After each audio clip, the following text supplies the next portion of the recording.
Everyone is asking me the same question right now. Mia, should I open a Trump account for my kid? And my answer is yes, probably, but that is not the best question. The best question is, where does a Trump account fit next to everything else you could be doing for your kid right now? Because this account did not show up in an empty room. There were already other accounts available. Some are older, some are better in certain situations, and most parents are either using the wrong one or they are not using enough of them together. Today, I'm going to walk you through 4 options that exist right now for building wealth for your kids. I'll show you what each one does, what each one does not do, and the order I would actually consider using them in, depending on how old your child is. By the end of this video, you have a strategy, not just one account. Let's get into it.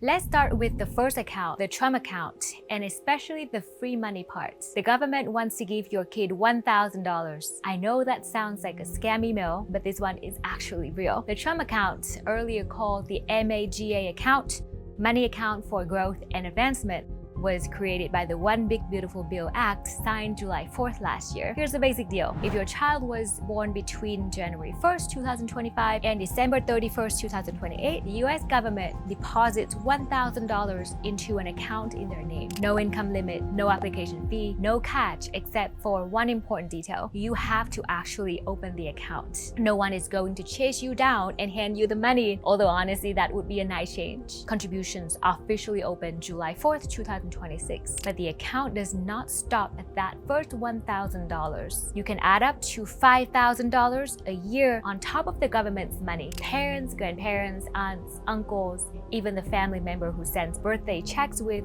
"for college" written in the memo can all contribute towards that $5,000 cap. Your employers may be able to contribute too. Companies can contribute up to $2,500 per employee, tax-free to you. Many banks and financial institutions have pledged to offer this. So between the government, your family, and your employer, your newborn could have $6,000 invested before they take their first step. Think about that for a second. $6,000 invested in an index fund at birth at a 7% average return.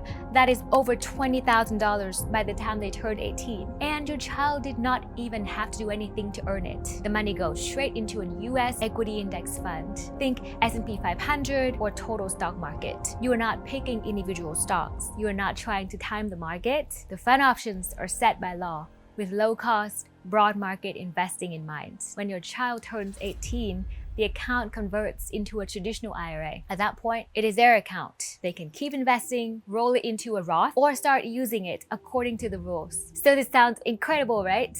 Free money, tax advantage growth, employer contributions. But here's the catch. The Trump account is tax deferred. It is not tax free. I know those sound similar, but they're absolutely not the same thing. And the difference between those two words could be worth tens of thousands of dollars over your child's lifetime. Tax deferred means the money can grow without being taxed while it sits in the account. That is good. But when your child pulls the money out later, every dollar is taxed as ordinary income. That is like growing a garden for 18 years, and then the government shows up at harvest and takes a cut of every tomato. Now there's an account where the government does not get a single tomato, but nobody is posting about that one as much because it does not have a president's name on it. That brings me to the part of this video that may actually be worth more than the Trump account itself. Let's talk about the custodial Roth IRA. This is the account that keeps every single tomato. The idea is similar. You invest your money for your child and let it grow for years. But the Roth is tax-free, not tax-deferred. The money goes in after tax,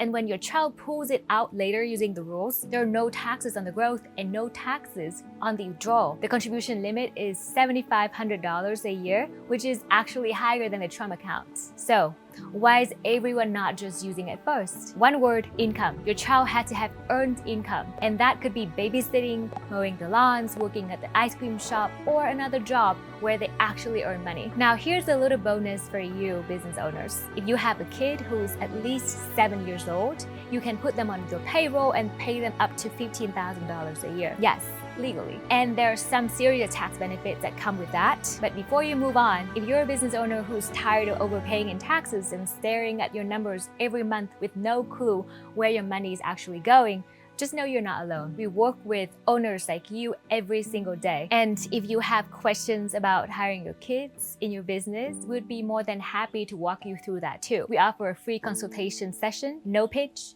No pressure, just a real conversation with our CPA team to help you figure out what's holding you back. Link below to book a time. Okay, so no earned income means no Roth contribution. If your child is 2 years old and their only job is being adorable, the Roth is off the table. But the second your teenager earns income, this is the first account I would look at funding. Tax-free beats tax-deferred every time. The third account is the 529 plan. I like to think of this one as the Swiss Army knife. This account has been around for a very long time, but it has gotten even more interesting. The growth can be tax-free, but only if you use the money for qualified education expenses. And that can include college, trade school, and now thanks to the same bill that created the Trump account, K-12 expenses, up to $12,000 a year. A lot of states also give you a tax deduction just for contributing, and that can be free money on day one. And here's the part a lot of people still miss. If your child gets a scholarship or decides college is not for them, you may be able to roll up to $35,000 from a 529 into a Roth IRA over time. The account needs to have been open for at least 15 years. So the old excuse of, what if my kid does not go to college, is not as strong as it used to be. Open the account early and you may have an escape hatch built in. The fourth account is the UTMA or UGMA account. A UTMA account, that stands for Uniform Transfers to Minors Act, is basically a custodial brokerage account where you, the adult, hold and manage investments on behalf of your kid. We're talking cash, stocks, bonds, even real estate. But here's the catch. Once your kid hits the age of termination, which depending on your state is somewhere between 18 and 25, that money is theirs, full control, no strings attached. They can buy a business with it, or they can blow it on a Hellcat. You don't get a say. This is a no rules account compared with the others. There are no contribution limits. There are no education restrictions. Your child could use the money to start a business at 17, buy a car, travel, or handle another major goal. The trade-off is that the growth can get taxed every single year. The first $1,350 of unearned income is tax-free. The next $1,350 is taxed at the child's rate, and everything above $2,700 is taxed at your rate. For a business owner doing well,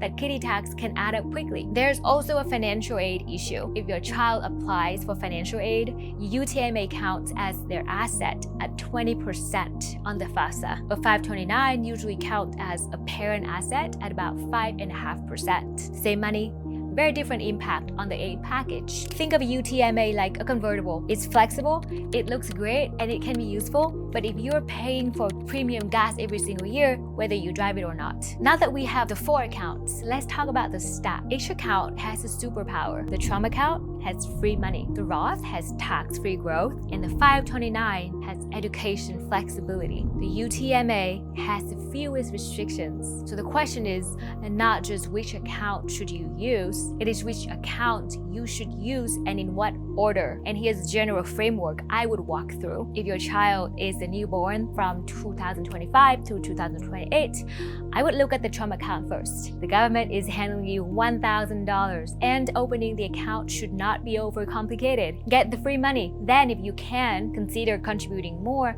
up to $5,000 annual cap. After that, I would look at opening a 529 plan. That starts the clock on the 15th year window for the Roth rollover option later. It may also help you capture a state tax deduction if your state offers one. I would usually skip the UTMA unless you are already funding the Trump account and the 529 and you still want somewhere for overflow money. The Roth IRA is not available yet if your newborn does not have earned income, but keep it in your back pocket for later. If your child is a teenager with a summer job, or if they can work for you, I would flip the order. Custodial Roth first. Tax-free growth is one of the most powerful tools available to a young person. You can fund it up to what they can actually earn, subject to the contribution limits. And then I would look at the Trump account second. If they're eligible, it can still be a great tool. And it is not just as powerful as a Roth when earned income is available. After that, use the 529 if education is part of the plan. And use the UTMA only if you need the flexibility and the other account already makes sense for your situation. And that is the stat. Do not just pick one account because it's getting the most attention. Layer them based on your child's age, their income, and behind the goal for the money. The Trump account is real. It is worth opening if your child qualified. If your child was born after 2025